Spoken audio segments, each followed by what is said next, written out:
दोस्तों मैं अगर आपसे पूछूं कि ईरान इजराइल वॉर में अभी तक कितने देशों ने प्रत्यक्ष रूप से भाग लिया है, तो आप कहेंगे ईरान, इजराइल और अमेरिका। लेकिन आपको दो देशों के बारे में, जिसमें एक लेबनान और एक यमन, यमन में पाए जाते हैं हुती और लेबनान में पाया जाता है हिजबुल्लाह, तो उन्होंने देखिए प्रत्यक्ष कैसे रूप से हूती घोषणा विद्रोहियों की की है कि मिसाइलें वो ईरान इजराइल के की ओर बढ़ सपोर्ट रही में हैं। इस उधर युद्ध को लड़ेंगे। तेहरान चल उससे रहा है और रिलेटेड जो भी कच्चे बड़ी तेल का बड़ी दाम अपडेट्स रिकॉर्ड जो आज जो $135 प्रमुख जो पर पहुंच अपडेट्स गया हैं है। उसके ऊपर जिक्र कर लेते हैं, जिसमें इजराइल ने ईरान के बंदर खमीर नामक एक जो बंदरगाह पड़ता है, जो स्टेट ऑफ हार्मुज के जो बिल्कुल नियरेस्ट जो बंदरगाह पड़ता है वो है बंदर खमीर। बंदर खमीर पर एयर स्ट्राइक की है, जिसमें 5 लोगों के मरने की जो खबर है वो अभी बताई जा रही है।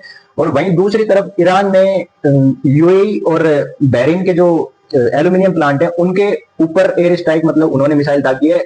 तो ये हो गई आज से रिलेटेड जो बातें हैं। तो आपको यमन यमन में जो हुती पाए जाते हैं और लेबनान में जो हिजबुल्लाह पाया जाता है, तो उससे रिलेटेड आपको दो दो बातें और बता देते हैं।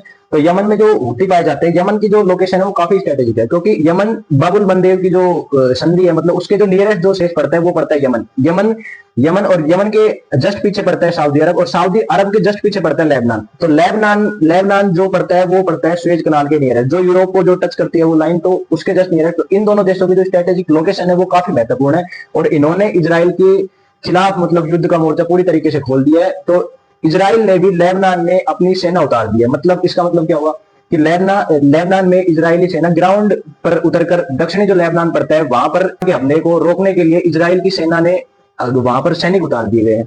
तो ये तो हो गई लेबनान की बात। लेबनान के बाद आ जाते हैं कि हुती के ऊपर। हुती ने अपना दूसरा जो बड़ा हमला है वो किया है इजराइल की तरफ। हुती के पास काफी बैलिस्टिक मिसाइल, जो ईरान का सपोर्ट, इन दोनों मिलिटेंट ग्रुप को काफी सपोर्ट मिलता रहा है, जो आने वाले समय में ये देखना भी होगा कि ये कितने का कारगर साबित होते हैं। क्या इजराइल इन्हें खत्म कर देगा, या फिर ये फिर इजराइल के ऊपर ये महंगे साबित होंगे। तो ये तो आने वाला वक्त ही बताएगा कि। तो आप हमें कमेंट बॉक्स में बताइए कि आपको वीडियो कैसी लगी। अगर पसंद आई हो तो लाइक जरूर कीजिए।